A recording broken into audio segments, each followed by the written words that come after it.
Bu xato narsa. Bugun surok haqida gaplashamiz.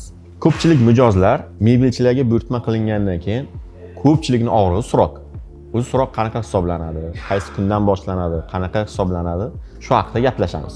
Surok umuman mebel tayyorlash jarayoni ikkiga bo'linadi.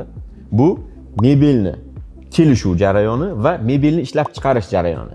Hali kelishuv jarayoni tugamasdan turib, hali oxirigacha kelishilmasdan turib, deylik masalan 1 oyda mebel qilinishi kerak bo'lsa, kelishuv jarayonini o'zi 20 kun vaqt olishi mumkin va bu tabiiy holat. Lekin mijozlar o'ylashadiki, 10 kundan keyin meni mebelim keladi, ustanovka boshlanadi deb. Bu xato narsa. Mebel tezlashtirish mumkinmi? Surogini tezlashtirish mumkinmi? Ha, mumkin. Tezlashtirish uchun qaysidir bir jarayon tezlashgan holda nimadir upuskasi bo'ladi. Oxirigacha kelishilmaydi, rang, zamer yoki nimadir va ustanovka jarayonida peredelkalarga olib kelishi mumkin.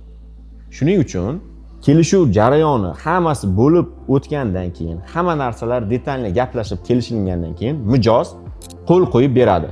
Ha, men mana shunaqa razmerdagi, mana shunaqa mebelga roziman, xuddi shu narsani buyurtma qilyapman deb, o'sha qo'l qo'yilgandan keyin ishlab chiqarish jarayoni boshlanadi va haqiqiy o'sha surok ishlab chiqarish surogi boshlanadi.